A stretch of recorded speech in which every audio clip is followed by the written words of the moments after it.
اللہ رب العزت نے فرمایا میرے حبیب صلی اللہ علیہ وسلم، بے شک آپ خلق عظیم کے بڑے بلند مرتبے پر فائز ہیں۔ رب اپنی مخلوق میں سے کسی کی صفت کو عظیم کہے، ایسا کسی اور جگہ نہیں ہوا، اس لیے کہ عظیم اللہ رب العزت کا اپنا صفاتی نام ہے۔ رب عظیم، اللہ خود عظیم ہے، پھر وہ اپنے فضل کو عظیم کہتا ہے۔ وَكَانَ فَضْلُ اللَّهِ عَلَيْكَ عَظِيمًا، اللہ پاک نے جو حضور علیہ الصلوۃ والسلام پہ فضل فرمایا، کمال علم عطا کر کے جو فضل فرمایا، تو فرمایا کہ اللہ کا آپ پر جو فضل ہے وہ فضل بھی فضل عظیم ہے۔ پھر واللہ ذو الفضل العظیم، اللہ عظیم فضل والا ہے۔ یاد رکھ لیں کہ اللہ کی جو صفت ہے وہ اللہ کی ذات ہی کی طرح قدیم ہوتی ہے اور غیر مخلوق ہوتی ہے۔ جیسے اللہ خالق ہے، حادث نہیں ہے، قدیم ہے، غیر مخلوق ہے، اسی طرح اللہ کی صفات بھی غیر مخلوق ہیں، پیدا نہیں ہوئی، حادث نہیں ہیں، قدیم ہیں، ازلی اور ابدی ہیں۔ تو اللہ پاک نے اس وجہ سے اپنے فضل کو عظیم کہا، چونکہ اس کی ذات عظیم ہے، سو اس نے اپنے فضل کو، فضل اس کی صفت ہے، اس کو عظیم کہا، اور پھر آقا علیہ الصلوۃ والسلام کے خلق کو عظیم کہا، اِنَّكَ لَعَلَىٰ خُلُقٍ عَظِيمٍ، میرے حبیب صلی اللہ علیہ وسلم آپ کا اخلاق عظیم ہے۔ خلق کو عظیم کہنے کا مطلب یہ ہوا کہ محبوب آپ بڑے عظیم ہیں، اس کا سادہ معنی یہ ہوا میرے حبیب آپ عظیم ہیں۔ رب عظیم اپنی مخلوق میں کسی کو عظیم کہے تو اس کا مطلب کم سے کم جو میں نے بتایا، سادہ سے زیادہ یہ ہے کہ اس ہستی میں اب کوئی نقص نہیں ہے، اس میں اب کوئی کمی اور کجی نہیں ہے۔ قرآن اللہ کی صفت، اور حضرت عائشہ صدیقہ رضی اللہ تعالیٰ عنہ نے فرمایا کہ یہ قرآن یہ حضور کا اخلاق، حضور کے خلق ہیں، یعنی یہ قرآن حضور کی صفات ہیں۔ ادھر قرآن اللہ کی صفت ہے، ادھر حضرت عائشہ صدیقہ رضی اللہ تعالیٰ عنہ کے فرمان کے مطابق حضور علیہ السلام کی صفت ہے۔ یہ کیسے ہو گیا؟ یا اللہ کی صفت ہوگا یا اللہ کے رسول کی صفت۔ اللہ خدا ہے، خالق ہے، رسول مخلوق ہیں، تو یہ سارا قرآن اللہ کی صفت بھی ہے، اس کا کلام ہے، اور حضور علیہ السلام کی صفت بھی ہے کہ حضور کے اخلاق ہیں۔ یہ کیسے ممکن ہوا کہ خالق خدا کی صفات مخلوق کی صفات ہو یا مخلوق کی صفات اللہ کی صفات ہو؟ یہ کیسے ہوا؟ اب ام المومنین حضرت عائشہ صدیقہ رضی اللہ تعالیٰ عنہ کی بات کو آپ رد نہیں کر سکتے۔ ایسی بات نہیں ہے کہ انہوں نے غلو میں ایک بات کہہ دی، افراط میں بات کہہ دی، عقیدت میں بات کہہ دی، نہیں، حقیقت میں کہا۔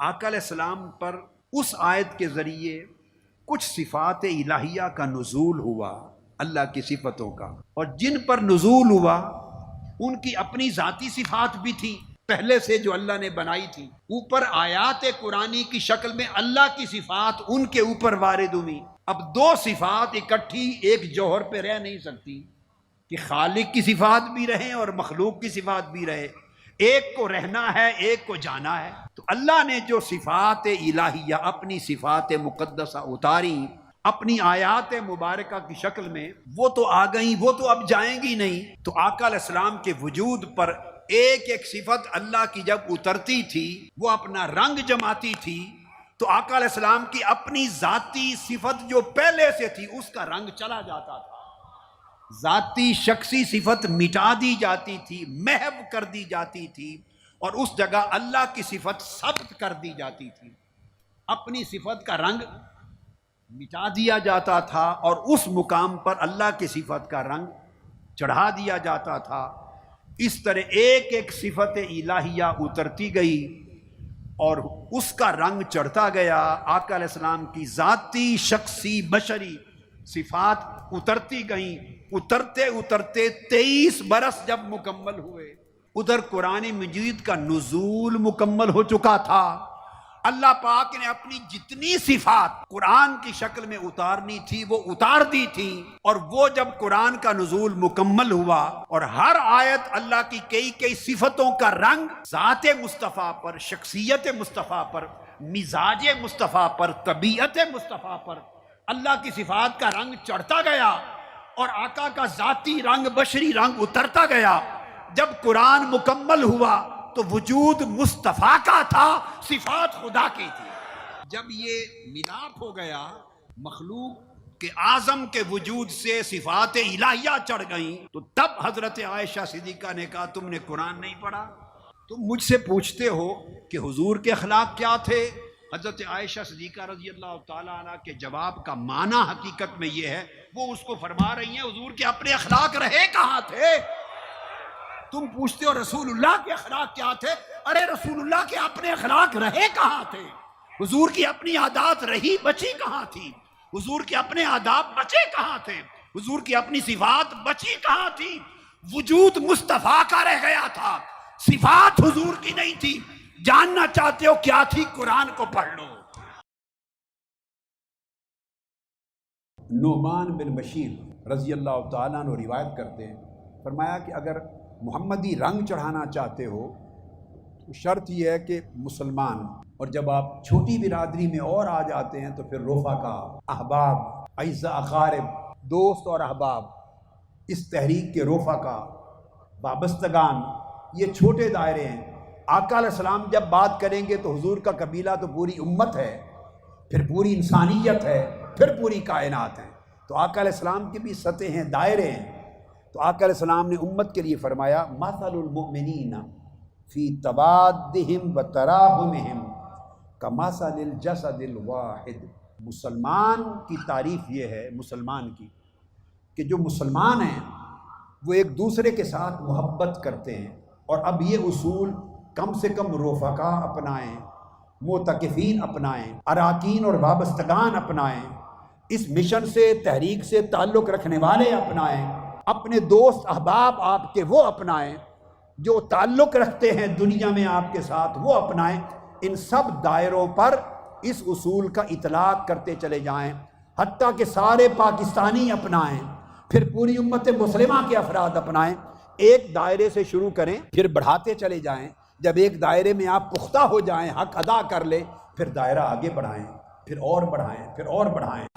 آقا علیہ السلام کی اگر سیرت پاک کی جھلک آپ اپنے اندر دیکھنا چاہتے ہیں اور آقا علیہ السلام کے رنگ میں خود کی اپنی سیرت کو رنگنا چاہتے ہیں، فرمایا پھر میرا رنگ یہ ہے کہ تم محسوس کرو کہ امت مسلمہ کا ہر فرد آپس میں ایسی محبت کرے، ایسی مودت کرے، ایک دوسرے کے ساتھ ایسی رحمت اور شفقت کا پیکر بنے کہ ایک ہی جسم بن جائے۔ تنظیمات کے لوگ بھی سنیں، رفقا بھی سنیں، علماء کونسل کے بھی سنیں، یوتھ لیگ کے بھی سنیں، MSM کے بھی سنیں، ویمن لیگ کے بھی سنیں، معتکفین بھی سنیں، معتکفات، اور ساری دنیا میں جہاں ہم سے کوئی تعلق رکھنے والا، میری نصیحت سننے والا، میری نصیحت کو قبول کرنے والا، مجھ سے پیار کرنے والا، میری دی ہوئی ہدایت پر عمل کرنے والا، جہاں تک ہے دائرہ عمل کا بڑھاتے چلے جائیں۔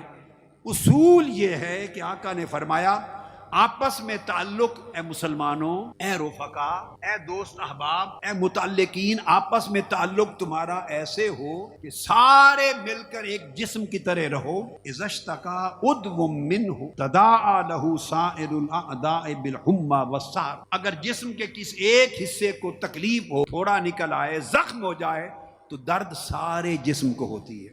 ہر دوسرا شخص آپ ہی کے جسم کا ایک عضو بن جائے۔ جس طرح عضو تنہا نہیں بے چین ہوتا، سارا جسم بے چین ہوتا ہے، اس طرح امت ہونے کا معنی یہ ہے کہ تنہا ایک شخص پریشان نہ ہو، پوری امت پریشان ہو، پوری ملت پریشان ہو، پوری تنظیم پریشان ہو، پورا گھرانہ پریشان ہو، رفقا کا پورا جسم پریشان ہو۔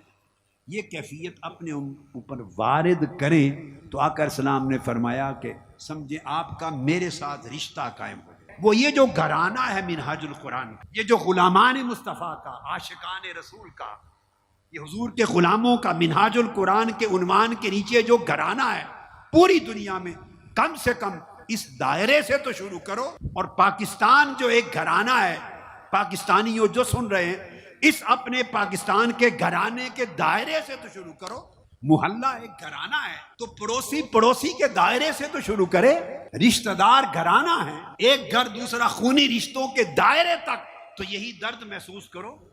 اگر یہ درد محسوس ہونے لگے، دوسرے کی پریشانی، دوسرے کی بھوک، دوسرے کا قرض، دوسرے کا الجھن، دوسرے کی تکلیف، اس کا درد آپ کو محسوس ہونے لگے اور اس اصول کو اگر نافذ کر لو تو دیکھیے خیر کتنی بڑھتی چلی جائے گی. سمجھے کہ ہم نے آقا علیہ السلام کا رنگ اپنی زندگیوں پر چڑھا لیا.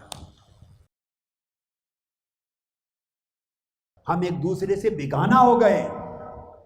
اگر یہ بیگانگی ہی رکھنی ہے تو یہ بیگانگی تو میرے بھائیوں اور میری بہنوں اور بیٹوں اور بیٹیوں، یہ بیگانگی تو بڑی وافر مقدار میں سوسائٹی میں پہلے موجود ہے.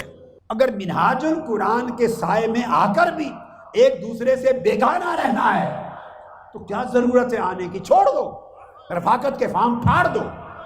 کوئی رفاقت نہیں چاہیے، یہ ڈھونگ ہے، یہ فراڈ ہے. اگر رفیق بن کر یشد بعضہ بعضا ایک دوسرے کو مضبوط نہیں کر سکتا اور ایک دوسرے کی تکلیف پہ رو نہیں سکتا اور اس کی تکلیف کا درد اپنے وجود میں محسوس نہیں کر سکتا، اگر یہاں آ کر بھی باہم بیگانہ رہنا ہے تو بیگانگی تو پہلے فراوانی کے ساتھ پورے ملک میں ہے، سوسائٹی میں ہے. پھر اس مشن میں آنے سے کیا ملا آپ کو؟ ارے مشن تو میں نے اس لیے شروع کیا کہ بیگانگی سے نکلو اور یگانگت پیدا ہو جائے، ایک دوسرے کے بن جاؤ، دل ایک دوسرے کے لیے تڑپے، دلوں میں ایک دوسرے کے لیے رحمت، محبت، مودت، شفقت. بھائی شفقت و محبت کے سوداگر بنو گے تو پھر یہ محبت تم سے آگے سوسائٹی کو بھی ملے گی اور سوسائٹی بھی فیض یاب ہوگی. لہٰذا رفاقت کا مطلب ایک دوسرے کے ساتھ اخوت، محبت اور مودت ہے، ایک دوسرے کے دکھ درد کو اپنی زندگی میں محسوس کرنا. اخلاق کا، حسن خلق کا سب سے بڑا تقاضا یہ ہے اور اس کو آقا علیہ السلام نے ایمان قرار دیا. سلامتی پورے نسل بنی آدم کے لیے، پوری بنی نوع انسان کے لیے سلامتی پھیلاؤ. اور پھر اطعموا الطعام، جو بھوکے ہوں ان کو کھانا کھلاؤ. اور اس میں بھی شرط نہیں قائم کی کہ صرف مسلمان بھوکے کو کھلاؤ، غیر مسلم بھوکا ہو، بھوکا بھوکا ہے اس کو کھانا کھلاؤ. پڑوس میں ہے، غریب ہے، مسلم ہے، غیر مسلم ہے، امیر ہے، غریب ہے، مقیم ہے، مسافر ہے، کھانا کھلاؤ. اور فرمایا پھر صلہ رحمی کرو، رشتہ داروں کو جہاں خونی رشتے ہیں ان کو جوڑو، جہاں خونی رشتے ہیں تم سے زیادتی بھی کریں، لا تعلقی بھی کریں، بے وفائی بھی کریں، بیگانگی بھی کریں، تب بھی خونی رشتوں کو کاٹو نہیں، ان سے بلائی کر کو جوڑو. یہ 4 حکم دے کر سلامتی پھیلاؤ، اسٹیٹمنٹ کا پہلا آرڈر یعنی امن پھیلاؤ، امن. دوسرا فرمایا کھانا کھلاؤ بھوکوں کو. تیسرا فرمایا خونی رشتوں کو کاٹو نہیں، جوڑو.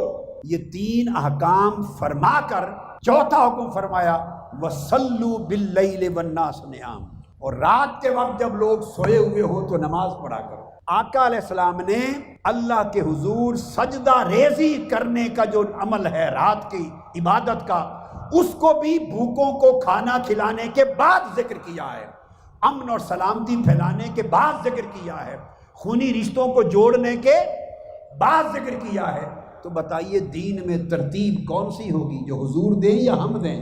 اور پھر فرمایا یہ کام کرتے جاؤ وَادْخُلُوا الْجَنَّةَ بِسَلَام، اور سلامتی کے ساتھ جنت میں دوڑ کے داخل ہوتے جاؤ. گویا امن اور سلامتی پھیلانے میں جنت ہے، بھوکوں کو کھانا کھلانے میں جنت ہے، خونی رشتوں کو جوڑنے میں جنت ہے، اور رات کے اندھیرے میں سجدہ ریزی کرنا، رب کو پکارنا، اس میں جنت ہے. دیکھیے کیسا بیلنس قائم فرمایا آقا علیہ السلام، توازن قائم فرمایا. یہ حسن خلق ہے، یہ حسن کردار ہے، یہ حسن سیرت ہے، اور یہ ایمان ہے. یہ امام طبرانی نے معجم الکبیر میں روایت کی حدیث. ایک شخص آیا ہے تو آقا میں نے آپ سے سوال کرنا ہے. میں جب اس کے پاس گیا تھا اور اس کے پاس سے گزرا تھا تو اس نے مجھے پوچھا نہیں تھا اور میری ضیافت بھی نہیں کی تھی، کوئی مہمان نوازی بھی نہیں کی تھی، نہ میرا مجھ سے کھانا پوچھا، نہ پانی پوچھا، نہ ٹھہرنے رہنے کا پوچھا، میری پرواہ نہیں کی تھی. ایک بار میں گزرا تھا وہاں سے، اس نے میری پرواہ نہیں کی تھی. اب اس کا گزر میرے پاس سے ہوا، میرے پاس آیا ہے، تو کیا مجھ پر واجب ہے میں کروں اس کی پرواہ؟ اس نے میرے ساتھ یہ کیا تھا تو میں کیسا کروں؟ آقا علیہ السلام نے فرمایا نہیں، تو اس کی میزبانی کر۔ اس نے کیا کیا تھا اس کے عمل کو نہ دیکھ، اس کے عمل کو نہ دیکھ، اپنے عمل کو دیکھ، تو اس کی میزبانی کر۔ آقا علیہ السلام نے فرمایا تو اس کی میزبانی کر، چونکہ بندہ جب بندے کی میزبانی کرے گا تو ایسے بندوں کی میزبانی رب قیامت کے دن اور جنت میں کرے گا۔